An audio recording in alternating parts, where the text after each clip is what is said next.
Tema que vamos a hablar en esta noche es por fe y no por vista. Secretos para ser libre de la esclavitud de la deuda. Por fe y no por vista. Dígalo conmigo. Por fe y no por vista. Segunda de Corintios capítulo 5 versículo 7. Cuando lo tenga, pues hágamelo saber con una sonrisa. Eso. 2 Corintios 5, 7 dice la escritura. Es un versículo muy corto, pero mire qué lindo. ¿Cómo dice 2 Corintios 5, 7? Ajá. En la Nueva Versión Internacional dice: vivimos por fe, no por vista. Vivimos por fe, no por vista. ¿Por qué vives tú? ¿Por vista o por fe? Pregúntale al que tiene al lado: ¿por qué vives? ¿Por vista o por fe? ¿Por fe? Entonces, si usted vive por fe, ore conmigo. Padre, te damos gracias por la oportunidad de exponernos a tu palabra y ser edificados.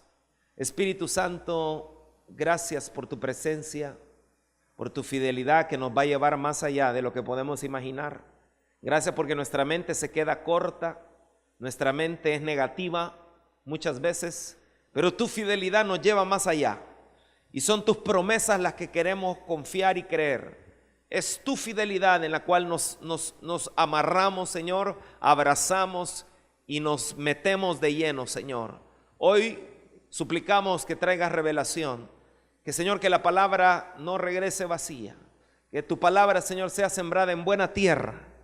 Que tu semilla, Padre, dé fruto al 100%. Que, Padre, podamos ser efectivos al obedecer tu palabra y honrarte, agradarte. Y, Señor, que tu corazón se vea, Padre, contento al ver que no solo somos oidores, sino hacedores de tu palabra. Gracias, Señor, en el nombre de Jesús. Amén. Gloria al Señor. Por fe y no por vista. Por fe y no por vista. ¿Alguien sabe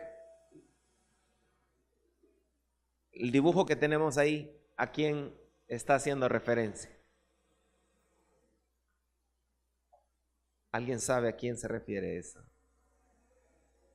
Ajá. Estos dos muchachos que usted acá iban a ser vendidos, porque el esposo de esa señora se murió y la dejó con deuda. Pero esa mujer fue aguerrida. Esa mujer no se quedó con los brazos cruzados. Esa mujer buscó la voz de Dios. Diga conmigo: buscar la voz de Dios. Cuando tú buscas escuchar la voz de Dios, viene la fe, porque la fe viene por Él. Si no te expones a la palabra, si no te expones a escuchar la voz de Dios, si te mantienes aislado, si te distraes, si ocupas tu tiempo en otras cosas que no te edifican, al final no va a haber fe, porque la fe viene por Él, el oír por la palabra. Y estos dos muchachos se salvaron. Después de deuda, el Señor la promovió a tener negocio propio. El mejor aceite que podían haber probado. Esos frijolitos no quedaron igual. Esas lentejas no quedaron igual con el aceite. Se hizo la fama y dijo: mira, comprad ese aceite y ya vas a ver cómo te va a quedar el pollo con arroz. Te va a quedar más rico. Esa señora no sé qué tiene ese aceite que ella vende, pero es el más rico.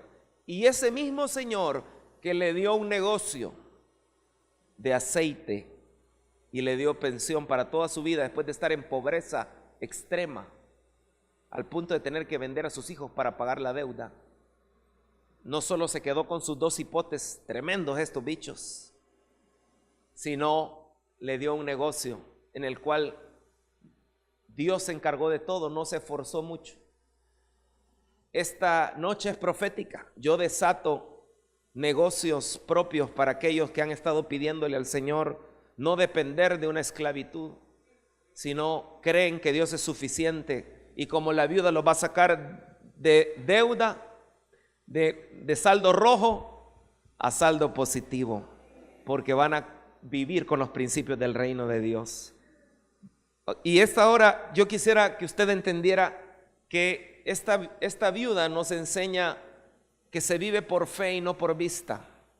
Y quiero que usted me acompañe también en la escritura a ver de dónde surge esto.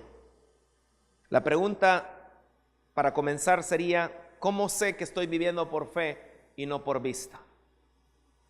¿Cómo sabe usted si está viviendo por fe y no por vista?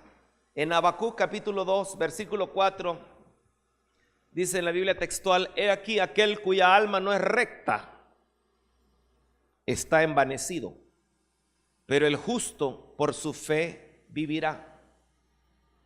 Si algo va a afectar que vivas por fe, es precisamente la condición de tu alma. Lo voy a repetir: si algo afecta tu vida de fe, es la condición de tu alma. Y cuando hablo la condición de tu alma, me refiero a la condición de tu corazón. ¿Cómo está tu corazón? Si tu alma no es recta, si no has caído, y gracias a Dios que la palabra es tan rica que nos explica cómo un alma puede torcerse. Nos explica porque nos dice: está envanecido. Si algo te va a afectar caminar por fe y no por vista, es precisamente que tu alma esté torcida a causa del envanecimiento. ¿Qué significa que estar envanecido? ¿Alguien sabe lo que significa estar envanecido? Pues envanecido, según el diccionario, es causar o infundir soberbia y vanidad. Si hay algo que es contrario a la fe que el Señor quiere que vivas, es precisamente la soberbia y la vanidad. Cuando se haya soberbia en tu corazón, se haya vanidad y amas las cosas vanas, eso va contrario a la fe, y ya vamos a ver detenidamente por qué. Pero me gusta repasar los significados de las palabras para que haya una mejor edificación al alimentarnos de la palabra. Si vemos que envanecido es causar o infundir soberbia y vanidad, debemos entender bien lo que significa la soberbia, porque es contraria a la fe. Soberbia es un sentimiento de superioridad. Esto no lo dice la Biblia, lo dice el diccionario. Sentimiento de superioridad frente a los demás que provoca un trato distante o despreciativo hacia ellos. Y ahí da el diccionario un ejemplo: la soberbia me envenena, y aunque procuro combatirla y humillar mi corazón, ¿cuántas veces me ha dominado en la vida? Sinónimos son altanería, altivez. También es una rabia o enfado que muestra una persona de manera exagerada ante una contrariedad. Y esto es muy interesante, porque al examinar este significado nos damos cuenta que efectivamente es contraria a la fe. Porque cuando tú estás esperando algo de parte de Dios, y Dios trae una prueba, y Dios trae una situación contraria, una situación difícil, muchos de nosotros, si somos sinceros, actuamos de una manera con rabia, no rabiosa tal vez, porque se oye como ñoqui, ¿verdad? Pero gracias a Dios nunca le ha dado, lo vacunamos. Pero con ese enojo, enfado, mostrando a veces de una manera exagerada contrariedad, o sea que no estamos conformes con lo que Dios permite. La semana pasada murió mi sobrino de 2 años y medio, para los que no, 2 meses, perdón. Y también el domingo dije 2 años y medio, me dijo mi esposa, se me chispotean. Como para el Señor un día son como 1000 años. Discúlpeme, es el espíritu. Pero 2 meses tenía mi sobrino y lo enterramos. Y cuando ellos habían orado por este bebé y Dios les dio el milagro, estuvieron en un canal de televisión testificando sobre ese bebé, y viene Dios y decide llevárselo.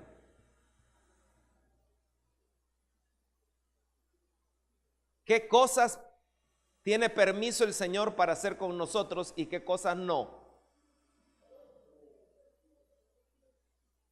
Pero el punto es, ¿cuál es nuestra reacción? ¿Somos reactivos? ¿Accionamos en el espíritu o en la carne? Porque el espiritual siempre va a estar alineado a la voluntad de Dios, el carnal no, porque todo lo de la carne produce muerte, pero lo del espíritu produce vida. ¿Por qué le cuento esto? Porque mi hermano estaba mal, obviamente, mi cuñada estaba mal, nosotros lloramos mucho, pero en el entierro, después de colocar el féretro del bebé, unos metros, mi hermano, y le pusieron encima la tierra, mi hermano dijo estas palabras: Jehová dio, Jehová quitó, sea el nombre de Jehová bendito. Y empezó a cantar: cuán grande es Él. Y todos nosotros también estábamos tocados, pero a la larga, amados hermanos, debemos entender que en medio de la prueba, nuestra fe es probada. Si realmente tenemos certeza y convicción de las promesas del Señor, de lo que su palabra dice, y si realmente podemos amar a Dios en medio de situaciones adversas. Si somos sinceros, a veces nuestra alma se revela, y es un asunto del alma, porque lo contrario a la fe va a ser un alma rebelde que quiere que se haga su propia voluntad. ¿Cómo va a reaccionar cada persona? Solo Dios sabe. Pero el punto es que en lugares como estos, Dios nos habla y nos prepara para cosas grandes, porque el reino de Dios es lo más grande que puede haber sobre el universo. Y en la medida en que tú madures para poner tu vista en las cosas de arriba y no en las de la tierra, eso te va a ayudar en los momentos más difíciles que tengas que pasar mientras estés aquí en la tierra, si es necesario. Me contaba un amigo con quien desayunamos junto a mi esposa el día lunes, que una persona que vive cerca de la iglesia de él alababa al Señor y lo bendecía y era muy activo en la iglesia, pero de repente la esposa le dio cáncer y entonces él dijo, el Señor la va a sanar, no hay problema, Dios está aquí, y empezó a decir muchas cosas. Pero ¿sabe qué pasó? El Señor se la llevó. Pero este caballero empezó a molestarse, se enfadó y cuando los hermanos salían, porque él vivía cerca de la iglesia, él refunfuñaba, decía, hermano, no va a venir. Él decía, ¿para qué? Y la fe pues, porque de nada me sirvió. Él dice, de nada le sirvió la fe, porque una cosa es que yo vea una situación adversa y yo digo, esto va a ser verde. Otra cosa es que Dios me diga a mí, porque la fe viene por él. ¿Le habrá dicho a Dios a él que le iba a sanar? No, porque si le hubiera dicho, Dios no miente y Dios lo hubiera hecho.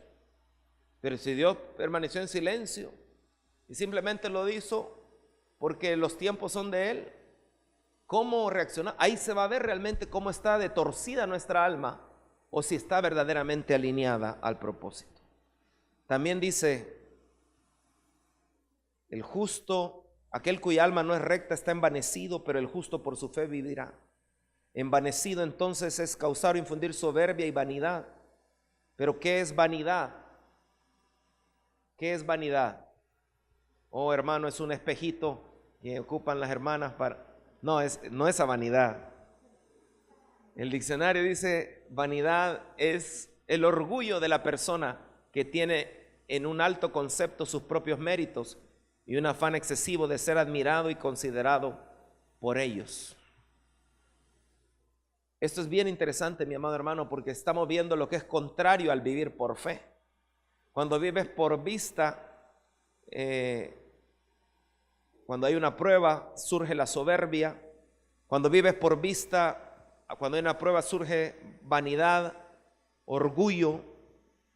Y Primera de Juan capítulo 2 versículo 15 y 17 dice: no amen este mundo ni las cosas que les ofrece, porque cuando aman al mundo no tienen el amor del Padre en ustedes, pues el mundo solo ofrece un intenso deseo por el placer físico, un deseo insaciable por todo lo que vemos y el orgullo, ¿qué dice?, de nuestros logros y posesiones. Nada de esto proviene del Padre, sino que viene del mundo, y este mundo se acaba junto con todo lo que la gente tanto desea. Pero el que hace lo que a Dios le agrada, vivirá para siempre. ¿Cuántos quieren hacer lo que a Dios le agrada? Muy poquitos, ¿no? Ese ánimo, esa disposición no se oyó tan fuerte. ¿Cuántos quieren hacer lo que a Dios le agrada? Muy bien, amén, eso está mejor. Ahora, si usted entendió bien el versículo, se dio cuenta que hay cosas que agradan a Dios y cosas que desagradan a Dios. ¿Qué cosas desagradan a Dios en base a lo que acabamos de leer?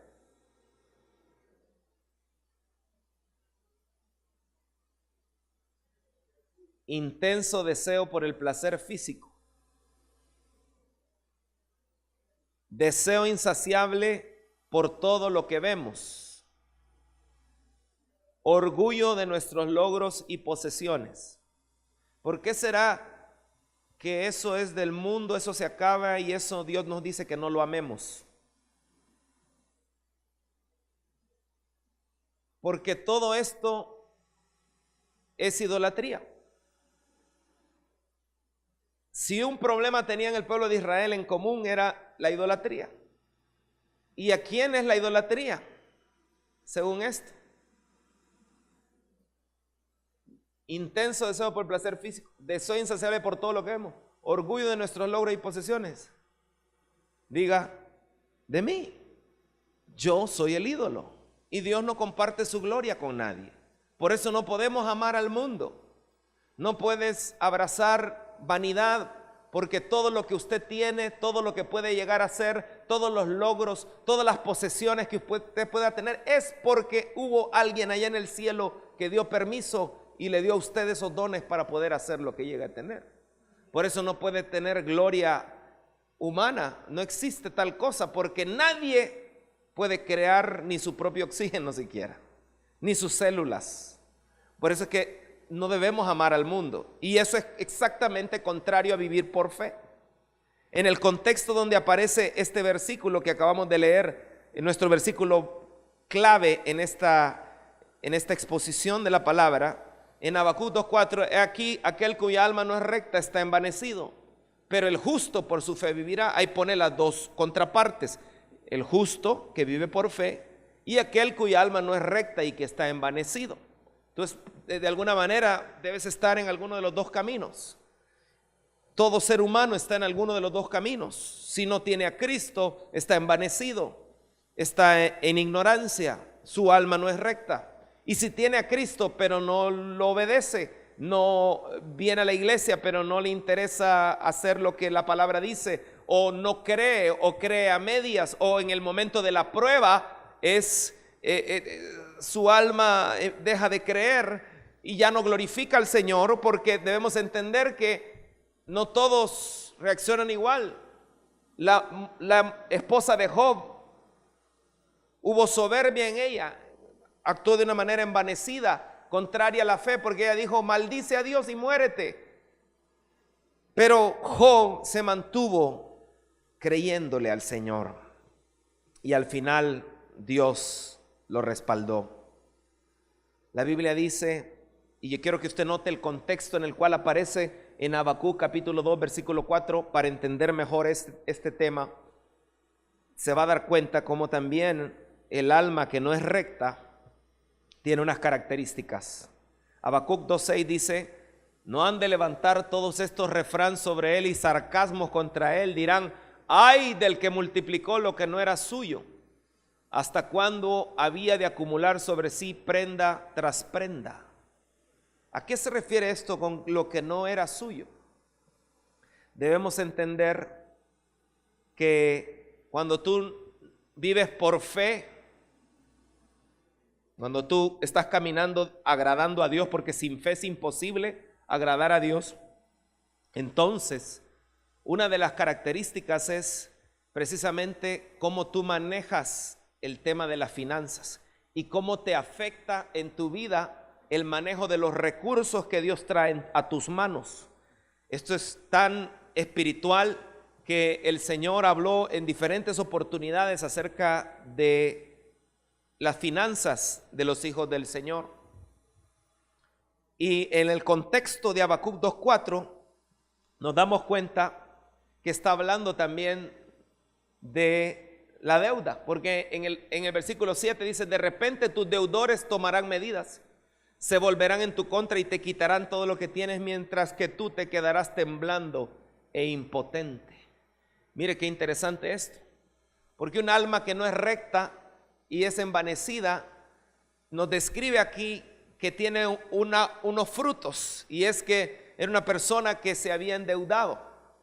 Y no es raro de entenderlo, ya que cuando la gente tiene deseo, un intenso deseo por el placer físico, digas, llámese sexo, llámese drogas, llámese licor, llámese borracheras, comida, placer físico, masajes, olores, y está mal eso.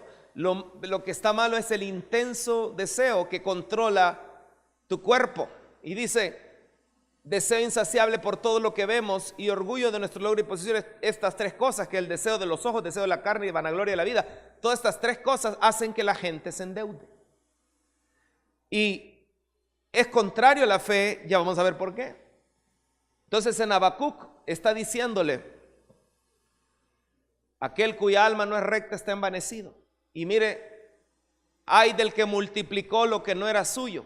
¿A qué se refiere esto? Multiplicó dinero que no era suyo.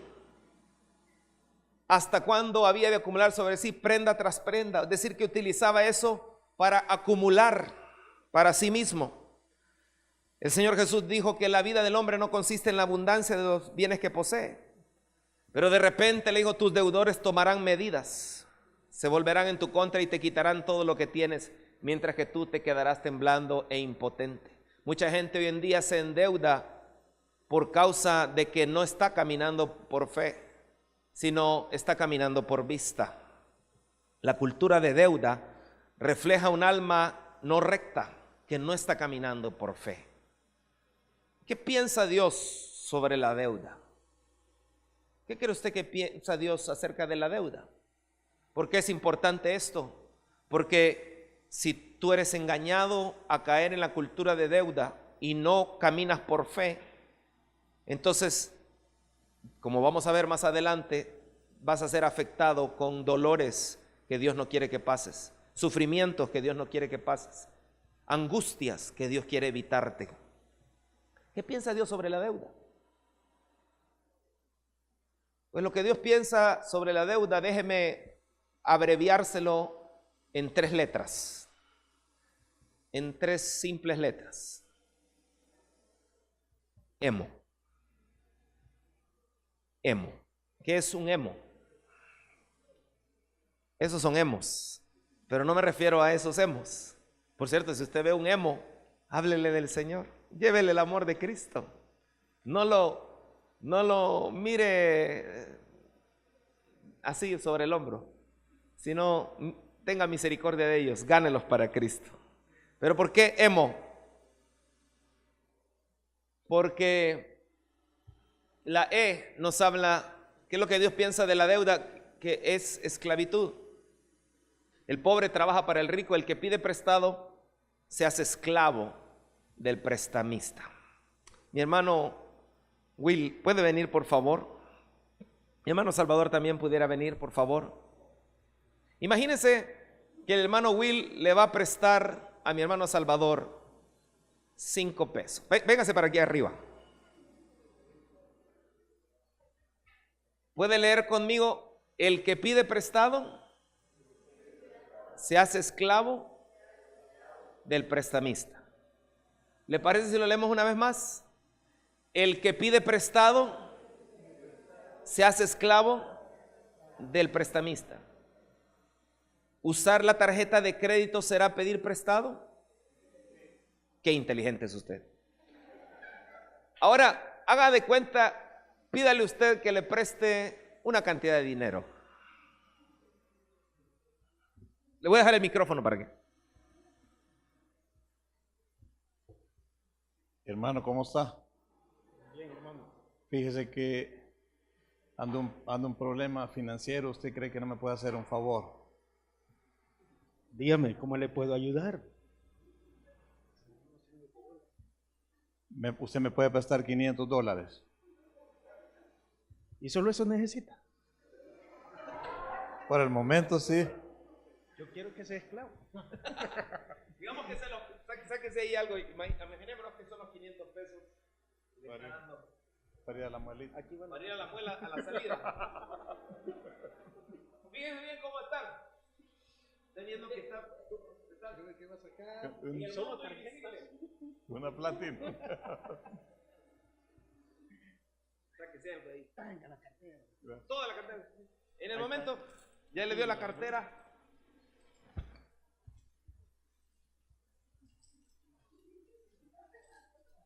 Y como eran $1,000, No. Por los intereses. por los intereses.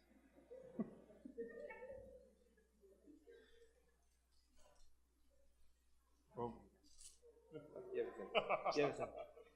El que pide prestado, Se hace esclavo del... ahora, ¿es esclavo hasta que se lo da o desde el momento que pide? Vea que así dice, el que, no dice que el que pide. Ahora, lléveselo para allá. Esclavo. Toda la escritura es inspirada por Dios. Usted no puede, aunque la universidad le diga a usted, no, es que el préstamo hay que saberlo llevar. Es que mire, uno tiene que saber qué es lo que Dios dice, qué es lo que Dios piensa. Él piensa sobre la deuda, emo, la esclavitud. El pobre trabaja para el rico, el que pide prestado se hace esclavo. ¿Quiénes quieren ser de este lado? ¿Quiénes son ricos en el Señor? A ver, probablemente usted me lo tomó en un modo natural ahorita. Jesús andaba dinero porque Judas, Pedro y Juan andaban dinero. No tengo oro ni plata. ¿Eran ricos? ¿Por qué eran ricos? ¿Le faltaba algo a ellos? ¿Le faltó algo al Señor? El pobre trabaja para el rico, pero debemos entender que el verdadero rico, para empezar, es el que tiene abundancia de presencia, el que tiene abundancia de revelación del cielo. El más rico, dice la Biblia, que es el que conoce a Dios. Porque dice, no se alabe el sabio en su sabiduría, no se alabe el rico en su riqueza, ni el poderoso en su fuerza, sino el que se debiera alabar, que se alabe en esto, en conocerme. Entonces, amado, si usted está conociendo el corazón de Dios, entienda lo que Dios piensa acerca de la deuda. ¿Puede volverlo a traer aquí, Nita? Y siempre, qué feo es estar esclavo, ¿verdad? Qué feo es eso. Qué feo se siente, ¿verdad? Hagamos de cuenta que el hermano le paga de vuelta. Ya le dio la billetera de vuelta. Ya le pagó. Entonces, el momento que pagó,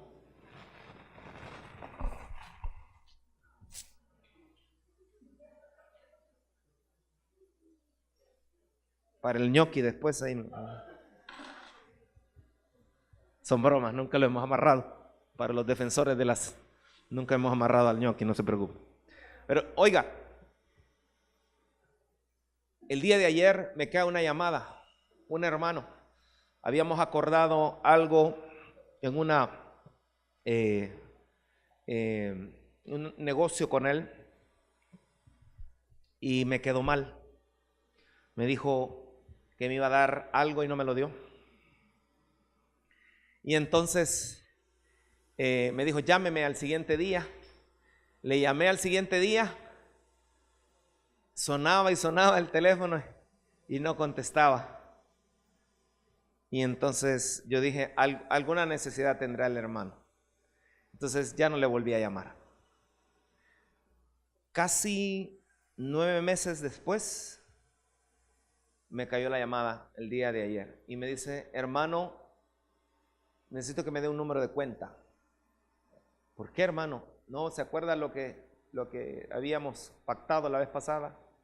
Sí, pero no se preocupe, hermano. No, mi hermano. Dios me dijo que hay bendiciones que están detenidas por causa de que yo no he sido honesto, no he sido justo. Y por favor, pero de veras puede, hermano, porque no, hermano, yo sé lo que le digo. Pues ahorita se la doy, mi hermano. En un WhatsApp le mando. Amado hermano, Dios, esto de la deuda es delicado porque estamos en un país que mira la deuda como algo normal, como algo que está bien. Y yo sé que algunas mentes están pensando, porque como claro, es algo que donde va Vicente, donde va toda la gente, y nuestros familiares, amigos, hasta hermanos y pastores lo ven como algo normal. Dicen, no, mientras yo he hablado, mientras sepas llevar la tarjeta de crédito no hay problema, tú siempre pagas completo, no pagues el mínimo. Qué interesante, qué inteligente, ¿verdad? Paga completo y no hay ningún problema. Y te estás haciendo el crédito, mas no saben que hay un truco en eso.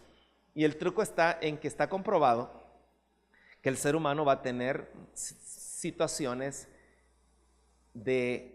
excepcionales y que en esas situaciones lo primero que va a hacer es ir a la tarjeta y no va a tener para pagar al fin de mes y va a tener que caer en el pago mínimo.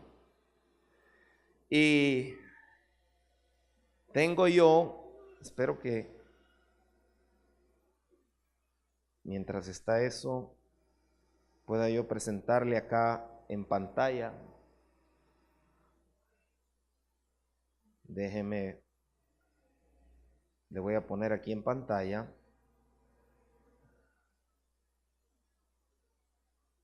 Ahí está. Esto es lo que sucede. Usted pide prestado $50,000, pero la primera vez da un pago mínimo de 2,500. Pero en el mes 2, esos 2,500, 2,138 se van a intereses. Entonces, la deuda a capital se rebaja, mire, mínimo. Y en el tercer mes igual. Y en el cuarto igual, quinto, sexto. Al punto de que para pasar de 50,000 a una deuda de 45,000 han pasado medio año y usted ni siquiera le ha rebajado. Y usted me dirá, hermano, ¿y cómo hacemos si de otra manera uno no puede hacerse de sus cosas? La verdad, mi hermano amado, es ahí exactamente donde entra lo que hemos estado hablando, la fe. Vosotros no recibís porque no habéis pedido, dice la palabra. Oh, hermano, pero al que me agarre esto no se trata de pedir dudando. Tienes que pedir, dice la Biblia, no dudando nada. Por eso este domingo no se pierda el tema acerca de el saber pedir. No me voy a detener en eso ahorita. Pero ¿qué es lo que Dios quiere? Que usted active en fe. Esto es algo muy delicado porque Dios no quiere que usted sea esclavo. ¿Usted cree que Dios quiere que sus hijos sean esclavos? ¿Pero por qué somos esclavos? Porque no estamos caminando por fe. Dejémonos de cosas. Estamos caminando por vista. Usted no tiene, va, como quiere ver ya resultados, se va al usurero, se va a la tarjeta. Como usted quiere ver ya, yo necesito ya, entonces se va al prestamista. Entonces ahí va la tarjeta, ahí va la deuda. Entonces, ¿qué es lo que Dios quiere? Dios quiere que usted clame a Él, porque Él le va a responder. Dios quiere que usted hable con Él. Dios quiere que usted lo tenga como un padre que es su pastor y nada le faltará.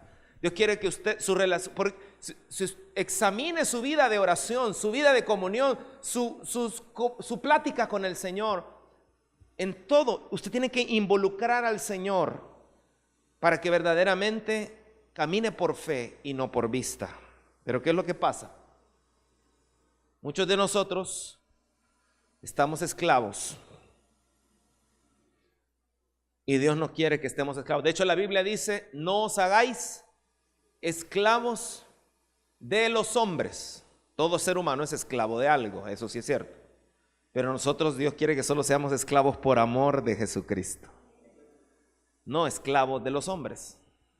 Y usted dice, Satanás trabaja desde que usted nace para formar en usted paradigmas o patrones de pensamientos en los que usted diga, no se puede de otra manera.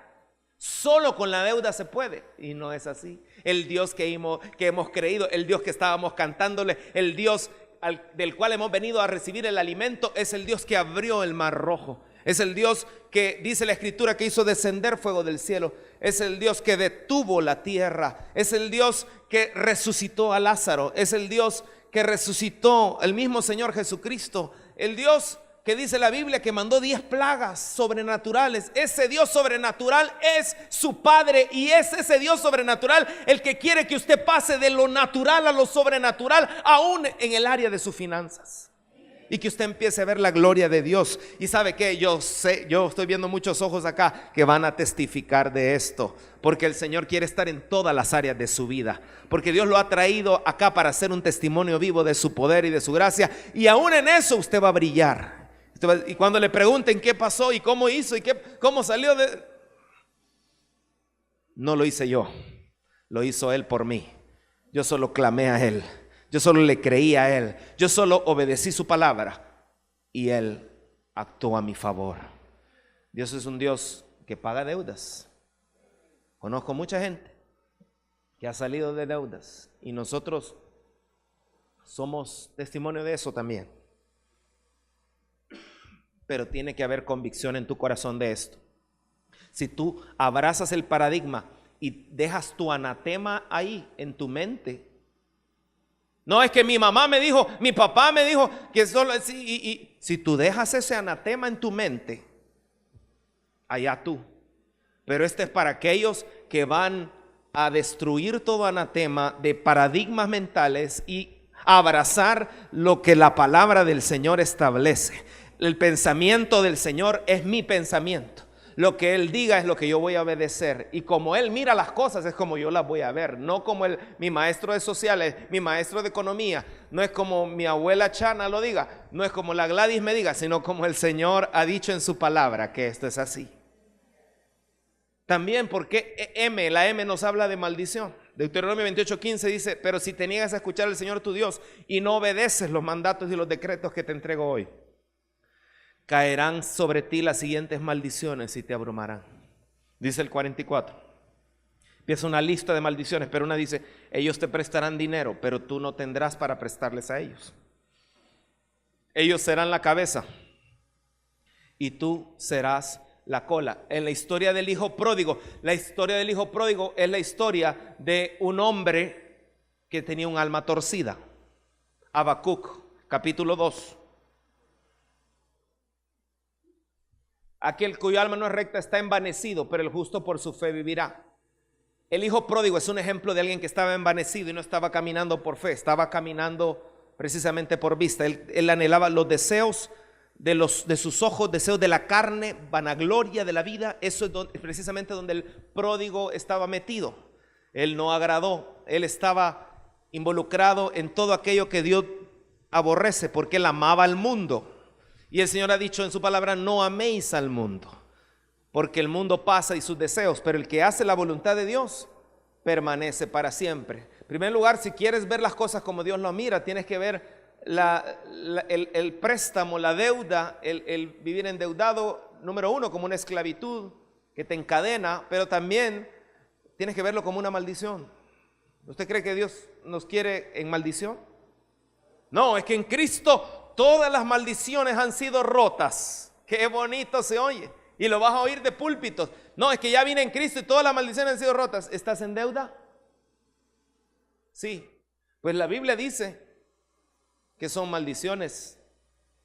Por mucho que tú te engañes a ti mismo y digas que no, esto es como Dios mira las cosas. Si tú las quieres ver de otra manera, allá tú. Pero yo te aconsejo que mejor las mires como Dios las mira. Y mira lo que dice, ellos te prestarán dinero, pero tú no tendrás para prestarles a ellos. Eso es una maldición. ¿Cuántos quieren tener suficiente para prestar? El Señor dijo, al que te pida, dale. O sea que el tener suficiente como para prestarle a alguien es una bendición. Claro, no le vas a prestar a ningún luminar porque no van a tener necesidad. Tal vez algún compañero de trabajo, sí, yo te presto y eso va a servir para que lo traigas a Cristo, y etc. Pero aquí no, porque no van a tener necesidad. Y en cambio, la bendición de no pedir prestado, dice, si obedeces al Señor tu Dios en todo y cumples cuidadosamente sus mandatos que te entrego hoy, el Señor tu Dios te pondrá por encima de todas las demás naciones del mundo. Si obedeces al Señor tu Dios, recibirás las siguientes bendiciones. Y empiezan muchas bendiciones, pero la 12 dice, el Señor enviará lluvias en el tiempo oportuno. Vendrá lluvia en el tiempo oportuno. Clientela. Eso, ya la lluvia te habla de bendición del cielo. Provisión. Cuando tú dices en el tiempo oportuno, ¿cuántos de los que están acá saben a lo que me refiero? Justo cuando necesitabas, Dios trajo esa lluvia y empezó a brotar lo que tú necesitabas. Ese es el Padre que tenemos. Un Padre que quiere que caminemos y nos está empujando a lo sobrenatural, que dejemos de una vez de caminar en lo natural, porque el mundo camina en lo natural, pero los hijos de Dios somos llamados a caminar en lo sobrenatural, porque nuestro Padre es sobrenatural. Y mire lo que dice, enviará lluvias en el tiempo oportuno desde su inagotable tesoro en los cielos y bendecirá todo tu trabajo.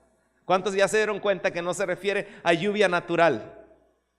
Porque si no, no dijera, enviará lluvias en el tiempo oportuno, y dice en plural, desde su inagotable tesoro en los cielos. No se está refiriendo a las lluvias por las cuales algunos no pueden venir porque se derriten, pero inagotable tesoro en los cielos, y bendecirá parte de tu trabajo.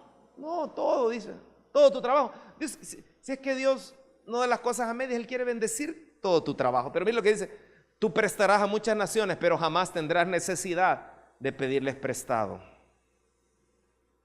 Obviamente es importante obedecer en todo al Señor. Oh, hermano, pero ahí es mi problema. Ahí es mi problema, porque a mí me cuesta obedecer al Señor. No estás solo, hermano. A todos nos cuesta obedecer a veces la palabra. Pero el punto es, ¿quieres obedecerle? Porque si quieres obedecerle, lo único que tienes que hacer es someterte al Señor y decirle. Cada vez que cometes un error o algo que al Señor no le agrada, tienes que ir en serio con Él y decirle, Señor, miserable hombre de mí, no me gusta esto, quítalo de mí. Espíritu Santo, lléname, que seas más fuerte tú que cualquier debilidad, más fuerte tú que cualquier tentación, más fuerte tú tienes el poder, Señor, porque si tú eres Dios dentro de mí, Emmanuel, yo sé que puedo vencer, no hay debilidad más fuerte que tú, pero yo quiero vivir en santidad. ¿Usted cree que Dios no le va a ayudar? Pero tiene que ir en serio. Lo que pasa es que a veces no vamos en serio con Dios. En realidad lo que queremos es deleitarnos. Pero el Señor mira el préstamo, la deuda, como esclavitud, y también esclavitud y bendición y maldición. Y la O viene de orden. Es una orden, no deber. Romanos 13:7 dice, pagad a todos lo que debéis. Dígale al que tiene al lado, toma chocolate, paga lo que debes. Al que tributo, tributo, al que impuesto, impuesto, al que respeto, respeto, al que honra, honra. Porque uno puede deber impuestos, puede deber tributo, puede deber al gobierno, pague. No sea de los que hacen chanchullo, de los que no quieren pagar el IVA, no quieren pagar el impuesto sobre la renta, de los que se hacen el loco. Hermano, pero es que usted sabe que yo no, si está en tu poder hacerlo, después no te preguntes por qué toda la vida la miseria. Ordena tu vida también en el área financiera, porque hay que dar al César y a Dios. Qué interesante, porque hay cosas que son de Dios y hay cosas que son del César y no se deben tocar ninguna de las dos. Dice, voy terminando, no debáis a nadie nada. ¿Puede leerlo conmigo? Nada. ¿Qué se nos permite deber? Sino el amaros unos a otros, porque el que ama al prójimo ha cumplido la ley. Lo único que estamos en deuda constante es de amor. Tenemos que estar amando a nuestro prójimo constantemente. Pero es una orden. Entonces diga conmigo, esclavitud, maldición, orden.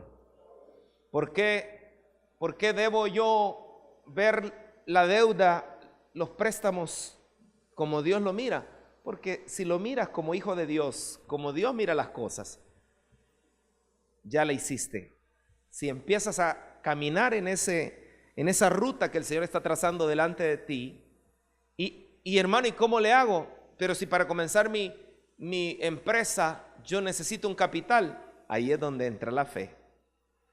Donde tú estás buscando por vista, pero Dios quiere que lo busques a Él. Hermano, pero es que tiene que venir alguien, sí, pero Dios se encarga de mover la persona indicada o de mover las ventanas de los cielos y traer. Y hermano, ¿y será que Dios puede? Oh, mi hermano, no subestimes al Señor. Ese es el error nuestro, cuando no activamos en fe, sino que nosotros queremos manipularlo todo para que se haga en nuestro tiempo y no en el tiempo del Señor. La razón número uno por la que la gente se endeuda es por envanecerse. Ya vimos que el envanecerse nos habla de soberbia, nos habla de orgullo, y la gente se endeuda por eso, porque quieren aparentar, porque no tienen y no quieren quedar mal. Pero la gente se endeuda por envanecerse, porque en lugar de buscar el rostro de Dios, de ir en oración al Señor, en lugar de activar la fe, caminan como el mundo camina. La Biblia dice que nosotros estamos en el mundo, pero no somos del mundo. Y verdaderamente tu vida devocional tiene que cambiar aún en esta área. Tengo otras cosas que comunicarles, pero por el tiempo vamos a continuar después. Pero yo quisiera que usted se diera cuenta que Dios quiere llevarlo a una libertad tal que no tenga por qué estar afligido, preocupado y perder el sueño